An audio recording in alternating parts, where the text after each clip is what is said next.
देखिए next question, सिद्ध कीजिए कि समकोण त्रिभुज एओबी में कर्ण का मध्य बिंदु सी त्रिभुज के शीर्षों ओ ए व बी से समदूरस्थ है। तो यहां पर अपन एक समकोण त्रिभुज ले लेते हैं। ये मान लीजिए ए, चलो इसको मान लो ए ओ और ये बी, ये एओबी हमने एक समकोण त्रिभुज ले लिया। इसमें ये 90 डिग्री का कोण बना रही है, तो ये रेखा तो क्या होगी, लंब। तो बीओ तो हो गया लंब, ओ ए क्या हो गया, आधार, और ए बी क्या हो गया, कर्ण। अब कर्ण का मध्य बिंदु क्या है, सी है। तो आपको बताना है कि कर्ण का मध्य बिंदु जो सी है वो त्रिभुज के तीनों शीर्षों ओ ए और बी से समान दूरी पर है।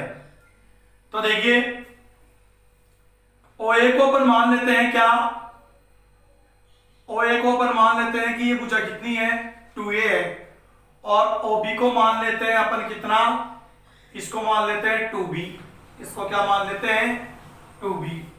अब यदि बात करें इसको, यदि अपन इस प्रकार से x और yx के अनुदिश एडजस्ट करने की ऐसे कोशिश करें कि भाई ये तो x हो गई है, yx हो गई, तो यहां पर ये तो क्या हो गया, मूल बिंदु जिसके निर्देशांक होंगे 0 0। और ये बिंदु चूंकि एक इस पर है, x पर स्थित है, तो इसके निर्देशांक इस टोटल भुजा की माप कितनी है, 2a, और y का मान यहां पर क्या होगा, 0। बात करें b की, तो b यहां पर कौन सा, कहां पर है, b यहां पर y एक्सिस पर स्थित है। y एक्स पे स्थित होने के कारण यहां भुज का मान तो क्या होगा, 0, और कोटि का मान जो इसकी टोटल दूरी है वो कितनी है, 2b। ये हो गया कोटि का मान। तो सबसे पहले दोस्तों अपने को क्या करना पड़ेगा, बिंदु सी के निर्देशांक अपने को ज्ञात करने हैं। तो यहां पर मैं लिखूंगा बिंदु सी ए बी का मध्य बिंदु है, बिंदु सी ए बी का मध्य बिंदु है। अगर ये मध्य बिंदु है तो फिर इसके निर्देशांक ज्ञात करेंगे। तो सी के निर्देशांक, सी के निर्देशांक, तो सी के निर्देशांक क्या होंगे, सूत्र होता है x1 प्लस x2 बटे 2 और y1 प्लस y2 बटे 2। तो यहां पर देखिए अपन सी के निर्देशांक, तो x1 का मान क्या है, 0, प्लस x2 का है 2a अपॉन 2, y1 का है 2b प्लस y2 का है 0 अपॉन 2। यहां इसको करें तो 0 में 2a ऐड करेंगे तो 2a अपॉन 2, और 2b में 0 ऐड करेंगे तो 2b अपॉन 2। इसको करें तो 2 से 2 कैंसिल, 2 से 2 कैंसिल, यहां पर कितना हो जाता है, a b। तो यहां पर c के निर्देशांक कितने आ गए, a b। अब अपने को क्या बताना है कि ये बिंदु जो c है वो त्रिभुज के तीनों शीर्षों से क्या है, समान दूरी पर स्थित है। तो यहां पर क्या करें अपन, बिंदु c से b की दूरी हो गई cb, सी से ए की दूरी हो गई सी ए, लेकिन सी से ओ की दूरी नहीं है, तो ये अपने को ड्रॉ करनी पड़ेगी लाइन। तो ये दूरी हो गई सी ओ। तो सबसे पहले दोस्तों अपन निकालते हैं दूरी सी ए। तो सी ए दूरी निकाले तो सूत्र होता है x2 माइनस x1 का whole square plus y2 minus y1 का होल स्क्वायर का अंडर रूट। तो सी ए बराबर, सी ए की बात करें तो x2 का मान हो गया 2a माइनस x1 का हो गया a, इसका होल स्क्वायर, y2 का मान हो गया 0 माइनस y1 का हो गया b, इसका होल स्क्वायर का अंडर रूट। सी ए इक्वल 2a में से a गया तो a, तो ये हो गया a स्क्वायर, और ये 0 माइनस b, 0 में से b नहीं जाता है, तो यहां क्या बचेगा, माइनस का b ही बचेगा, तो माइनस b का स्क्वायर। आगे करें तो सी ए इक्वल ये हो जाएगा a square plus b square minus का स्क्वायर प्लस, और ये अंडर रूट। आगे इसको सोल्व कर नहीं सकते, तो ये दूरी आ गई कौन सी, सी ए। अब बात करते हैं अपन दूरी सी बी की। तो सी बी की बात करें तो फॉर्मूला वही रहेगा, x2 माइनस x1 का whole square plus y2 minus y1 का होल स्क्वायर का अंडर रूट। तो यहां पर बात करें तो सी बी, सी पहला बिंदु है, बी दूसरा बिंदु है। तो x2 का मान देखें, x2 का मान यहां पर कितना दे रखा है, b में देखें तो 0 माइनस x1 का मान a, तो 0 माइनस ए का होल स्क्वायर। फिर बात करें y2 की, तो इसमें दे रखा है b में y2 यानी b बिंदु की कोटि 2b माइनस y1 की बात करें तो कितना है b, इसका होल स्क्वायर का अंडर रूट। cb इक्वल 0 में से a जाएगा तो a बचेगा, सॉरी 0 में से a जाएगा तो माइनस का a बचेगा, इसका स्क्वायर, और 2b में से b गया तो b बचेगा v का स्क्वायर। अब देखो cb इक्वल माइनस का प्लस हो गया, माइनस का स्क्वायर ये a स्क्वायर और ये b स्क्वायर का b स्क्वायर, आगे इसके आगे हल होगा नहीं है। अब बात बनती है देखो c की है, a की दूरी निकल गई, c से b से इसकी दूरी निकल गई, बात बची है किसकी, c से o बिंदु की दूरी, तो वो कौन सी होगी, CO। फॉर्मूला वही होगा x2 माइनस x1 का whole square plus y2 minus y1 का होल स्क्वायर का अंडर रूट। तो CO बराबर C पहला बिंदु है, O दूसरा बिंदु है, तो x2 का मान O से लेंगे 0 माइनस x1 का मान C से लेंगे A, इसका होल स्क्वायर प्लस y2 का मान बिंदु O से लेंगे कितना है 0 माइनस y1 का मान बिंदु C से लेंगे कितना है B, इसका होल स्क्वायर। आगे इसको हल करें तो CO इक्वल 0 में से a जाएगा तो माइनस का a, इसका स्क्वायर 0 में से b गया तो माइनस का b, इसका स्क्वायर और ये इसका अंडर रूट।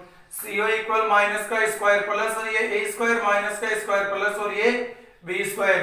तो दोस्तों यहाँ से अपन ध्यान से देखें तो बिंदु C से आपने a की दूरी निकाली root a square plus b square आई, बिंदु C से आपने दूसरा जो वर्टेक्स था a उसकी दूरी निकाली तो CB दूरी भी कितनी आई root a square plus b square. इसी प्रकार आपने त्रिभुज के तीसरी शीर्ष C की बिंदु C से आपने डिस्टेंस परिकलित की तो वो भी कितनी आई root a square plus b square. इससे ये स्पष्ट होता है कि समकोण त्रिभुज में कर्ण के मध्य बिंदु C से त्रिभुज की शीर्षों O, A और B से क्या है समदूरस्था है, यानी बिंदु C है वो त्रिभुज के शीर्षों से समान दूरी पर स्थित है। अतः कर्ण का मध्य बिंदु C, त्रिभुज के शीर्षों O, A व B से समान दूरी पर है या समदूरस्थ है। ये हो गया इति सिद्धम। बात करते हैं अपन नेक्स्ट क्वेश्चन की, क्वेश्चन नंबर 19 की।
देखिए क्वेश्चन नंबर 19, उस त्रिभुज की माध्यिकाओं की लंबाई ज्ञात कीजिए जिसके शीर्ष 1 -1 0 4 तथा -5 3 हो। तो सबसे पहले बात करते हैं अपन, देखो ये मान लीजिए अपना त्रिभुज है ABC।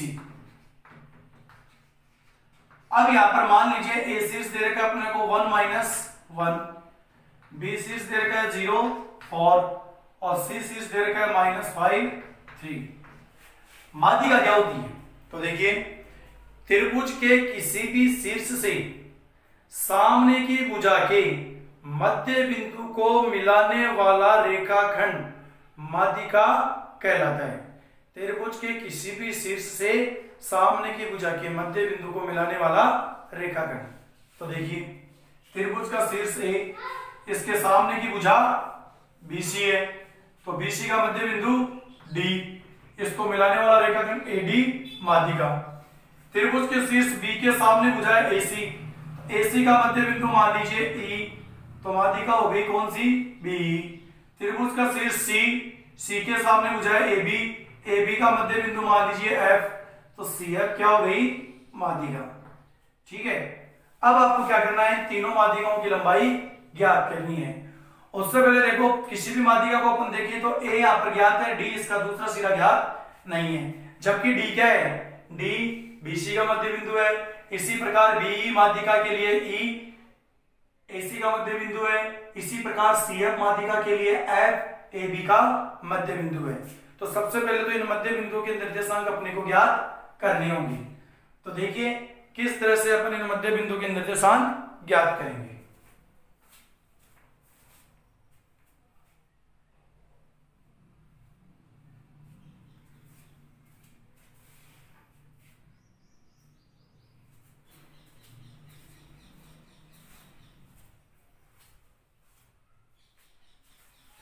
तो देखिए किस प्रकार से अपन मध्य बिंदु के निर्देशांक ज्ञात करेंगे। सबसे पहले है डी, तो डी बीसी का मध्य बिंदु है, डी बीसी का मध्य बिंदु है, अतः डी के निर्देशांक, अतः डी के निर्देशांक बराबर x1 प्लस x2 बटे 2, y1 प्लस y2 बटे 2। तो देखिए अब x1 का मान है 0 प्लस x2 का मान है माइनस का 5, ब्रैकेट में आ जाएगा अपॉन 2, सॉरी कॉमा, y1 का मान है 4 और y2 का मान है 3 अपॉन 2। 0 में -5 को ऐड करेंगे तो -5 अपॉन 2 और ये 4 और 3 7 अपॉन 2। यह आगे डी के निर्देशांक। बात करते हैं ई की, तो ई क्या है, ई एसी का मध्य बिंदु है, ई एसी का मध्य बिंदु है, अतः ई के निर्देशांक फॉर्मूला वही होगा x1 प्लस x2 अपॉन 2 और y1 प्लस y2 अपॉन 2। ठीक है, चलो x1 का मान है 1, x2 का है -5, तो 1 और x2 का मान है -5, प्लस माइनस क्या हो जाएगा, माइनस अपॉन 2। y1 का है -1 और y2 का है 3 अपॉन 2। हल करें इसको तो 1 माइनस 4 कितना हो गया, माइनस का 4 अपॉन 2, और ये 3 माइनस 1 कितना हो गया, 2 अपॉन 2। ये 2 2 या 4 और ये 1 कितना हो जाएगा, 2 1। ये कितना आ गया, 2 1 आ गया। ठीक है, इसके बाद देखिए बात करते हैं अपन किसकी, ये तो हो गई ई के निर्देशांक की बात।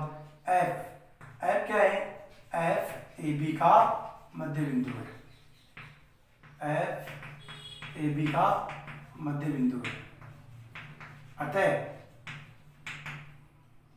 एफ के निर्देशांक, अतः एफ के निर्देशांक बराबर x1 प्लस x2 बटे 2 और y1 प्लस y2 बटे 2। ठीक है, अब देखिए f के लिए x1 का मान 1 प्लस x2 का मान 0 अपॉन 2, y1 का मान -1 प्लस y2 का मान 4 अपॉन 2। 1 और 0 क्या होगा, 1 अपॉन 2, 4 माइनस 1 3 अपॉन 2। ये आ गया अपने पास f के निर्देशांक, यानी 1 अपॉन 2 3 अपॉन 2।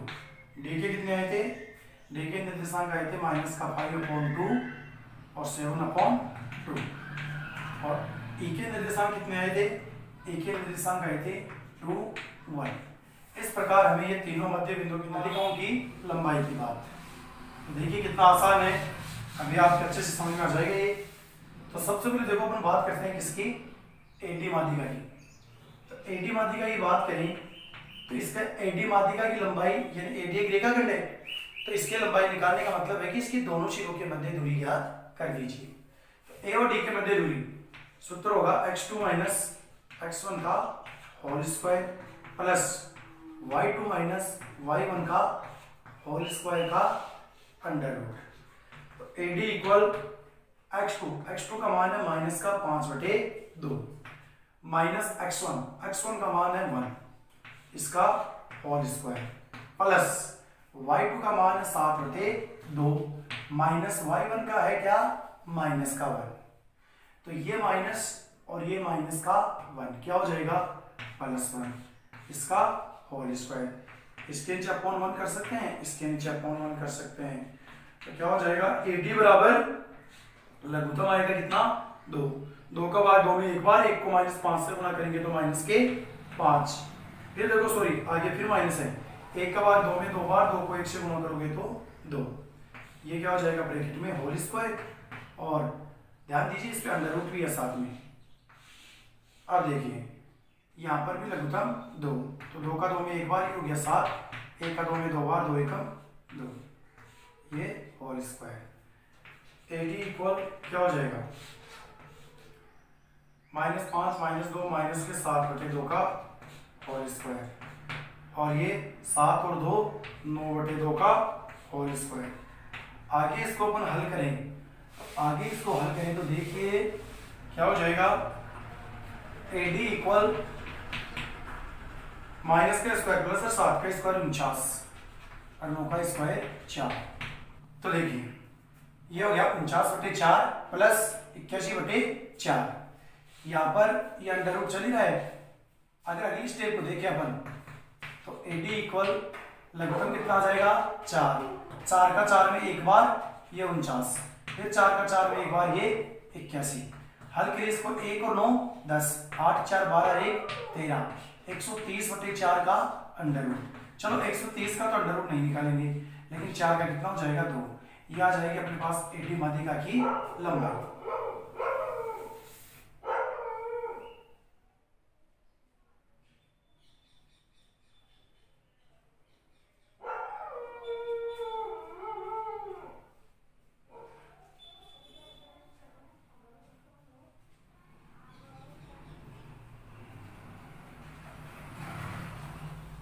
अब बात करते हैं अपन BE माध्यिका की लंबाई। तो BE equal x2 minus x1 का whole square plus y2 minus y1 का होल स्क्वायर का अंडर रूट। तो BE इक्वल BE x2 का मान 2 सॉरी ये -2 है अभी उसमें कनेक्शन किया था माइनस का 2 माइनस x1 का कितना है 0 इसका होल स्क्वायर। y2 की वैल्यू कितनी है 1 माइनस y1 की कितनी है 4 इसका होल स्क्वायर। तो BE इक्वल ये हो जाएगा -2 का स्क्वायर और ये 1 माइनस 4 3 का होल स्क्वायर। तो BE इक्वल कितना हो जाएगा 4 प्लस ये हो जाएगा 9। तो यहाँ पर फाइनली कितना आ जाएगा √30। बात करते हैं अपन किसकी अगली माध्यिका है जो लास्ट माध्यिका है वो कौन सी है CF।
बात करते हैं अपन अब CF माध्यिका की। तो CF equal x2 minus x1 का whole square plus y2 minus y1 का होल स्क्वायर का अंडर रूट। तो CF इक्वल x2 का मान कितना हो जाएगा 1/2 माइनस x1 का कितना हो जाएगा माइनस का 5 है तो क्या हो जाएगा प्लस का 5 इसका होल स्क्वायर। y2 का 3/2 माइनस y1 का 3 इसका होल स्क्वायर। अब देखिए यहां पर अपॉन 1 कर लें तो 2 एलसीएम तो कितना हो जाएगा 1 टाइम तो 1 ये 2 टाइम कितना हो जाएगा 10। ठीक है ये 2 टाइम हो गया 10 इसका होल स्क्वायर। ये अपॉन 1 एलसीएम 2 1 टाइम 3 ये 2 टाइम तो ये 6 ये इसका होल स्क्वायर। रूट इन पे चल ही रहा है। अब देखिए CF इक्वल 11/2 का होल स्क्वायर और ये अपने पास ये इक्वल साइन है 3 माइनस 3/2 का होल स्क्वायर का ये अंडर रूट। अब इसको अपन आगे हल करें तो देखिए 11 का स्क्वायर 121/2 का स्क्वायर 4 प्लस माइनस 3 का स्क्वायर 9 प्लस 2 का स्क्वायर 4। ये अपना CF माध्यिका चल रहा है। तो CF इक्वल एलसीएम हो जाएगा 4 और ये 1 टाइम 121 और ये 1 टाइम 9 तो CF इक्वल 130/4 का रूट और फाइनली CF कितनी आ जाएगी 130 चलो रूट में रहने दो और 4 का 2 यानी दो माध्यिकाओं की वैल्यू तो होगी रूट 130/2 और एक माध्यिका होगी रूट 13। इस प्रकार से हमने तीनों माध्यिकाओं की लंबाई निकाल दी। यानी अलग से लिखना चाहो तो लिख सकते हो कि AD माध्यिका की लंबाई थी वो रूट 130/2। इसी प्रकार जो CF माध्यिका की लंबाई है वो भी 130/2 और जो BE माध्यिका है उसकी लंबाई है रूट 13। इस प्रकार ये तीनों माध्यिकाओं की लंबाई आ जाएगी। ठीक है इसके आगे की चर्चा फ्रेंड्स इसके आगे की चर्चा करेंगे अपन नेक्स्ट क्लास में। तब तक के लिए धन्यवाद। Thank you.